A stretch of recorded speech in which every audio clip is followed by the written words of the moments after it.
ready to rumble?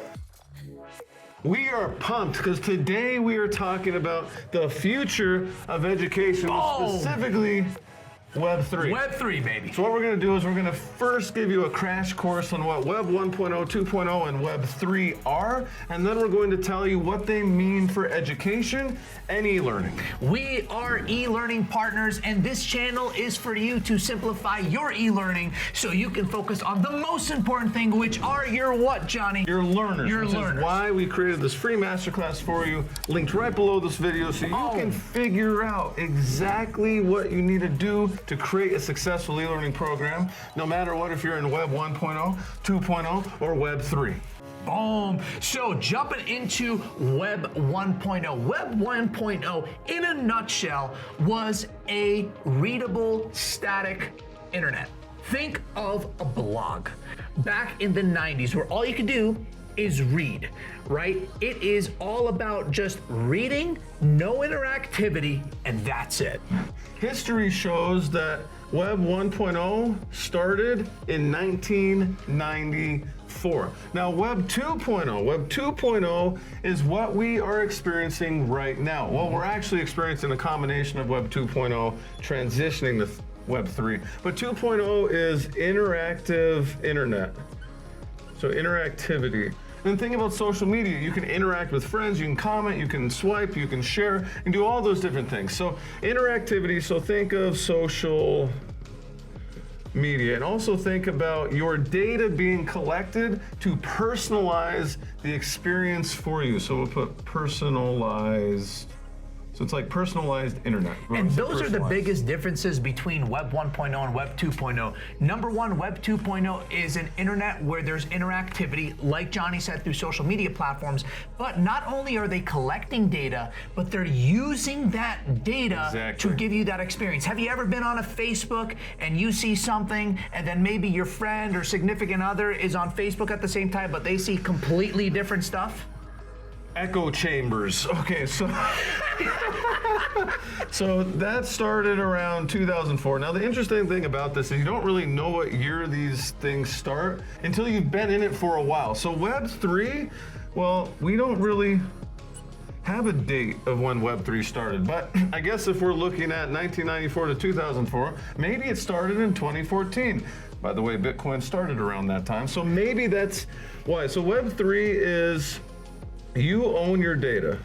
That's the simplest way to put it. You own your data. Companies like Facebook or Twitter or these social media companies that are, in a sense, using your data against you and selling your data, you now have complete control of your data and nobody can touch it except for you.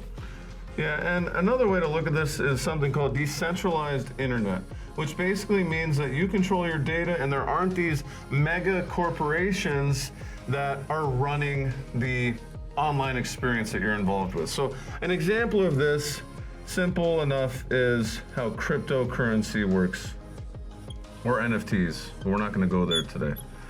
So, non-fungible tokens. Non-fungible tokens, or JPEGs. So, man, I'm just kidding, or GIFs. But now we're gonna look at this from the context of education. So, Web 1.0, we have probably all heard of learning management systems. So LMS, or learning management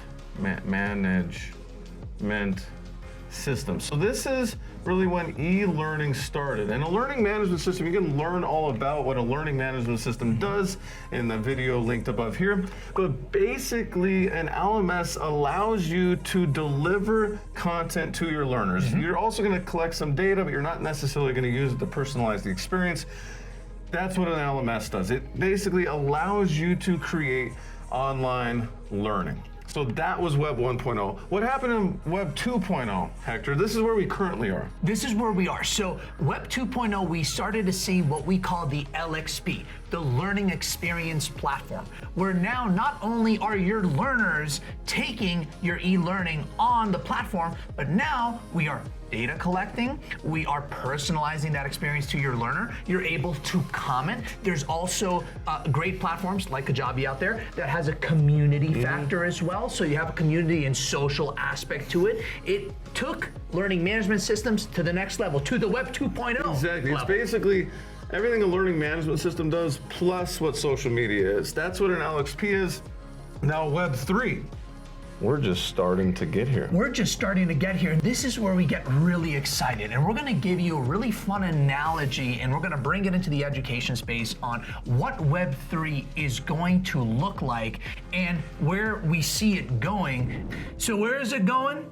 It's simple. E-learning partners, baby, you're here. That's true, that's true. But seriously though, you're going to own your own education history. So think about it this way. Yeah. Anyone who ever went to school, even elementary school, preschool, kindergarten, whatever it is, and if you didn't go to school, fantastic, you never had to deal with this. But when you applied to high school, you probably didn't know this, maybe you did, but your parents had to find your transcripts. They had to figure out how you did in that precursor school, in elementary school, and send that to the high school. Same thing, you go to high school, you're trying to get to college.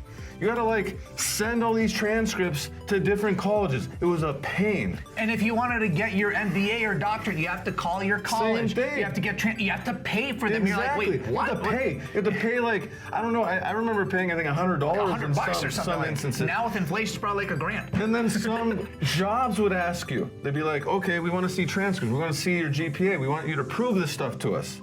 And you didn't have control of any of this data. All of this lived at the organization or the school that you attended. Now, also, sorry, Johnny, but another big thing is that maybe you're taking courses, right? Like certification courses. Guess what? Yeah, you may have the certification, but guess who has your data and is probably using it to sell it to corporations? Exactly. Like when I get my CPA license, I have to go to this organization and get it renewed every year, get a little thingy that shows it on a CPA and show that to people instead of pulling up hey, this is everything I've ever done. So Web3, here's what Web3 looks like. This is what we're predicting, by the way. None of this stuff is known yet because we are in this transition from Web 2 to Web 3. So what we believe Web 3 is owning your own education history. In crypto, there's this famous saying, not your keys, not your coins. And what that basically means is if you are invested in crypto or you're invested in the stock market, if you're invested in an asset, but it's through a third-party organization, you honestly don't have the rights over that asset. So same thing with your education history. You don't have the rights of that asset. Technically, the schools that you went to could go out of business and there's legislation in place where they're supposed to send you your transcript, but you shouldn't have to pay to access your education history. It also shouldn't be a headache. It is such a headache to grab your own data. Which, by the way, if you went to college, you probably spent over $200,000 for. Why am I paying more for my transcript? I shouldn't have to pay more for what I earned. I earned these grades. I want to just have them all the time. So here's what we mean. Think about your iPhone. And think about how you have your iPhone or your smartphone, whatever it is, with you all the time. And then think about it as you're the only person that has access to this device. All the apps on the device can't hold any information. This is Web3. This is not how it exists right now, right? So obviously on your phone, if I'm interacting with Facebook, they're collecting all that data. All the apps are collecting data and they're owning that data. But think about it, if you had your phone and you owned all the data on your phone, no one else could touch it unless you gave them access to. So you would have to say, hey, you can have access to my data. And once I say, hey, you can't have access to the data anymore, it immediately shuts off. So same thing, think about your education history being your phone. So you have access to your phone and you're going to a new college and you're like, hey, here's my education history. This is where it is.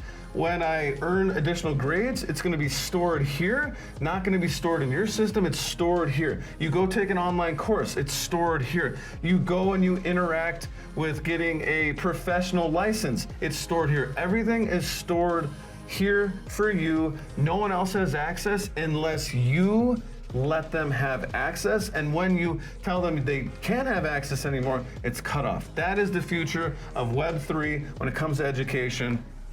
This is a nice drawing.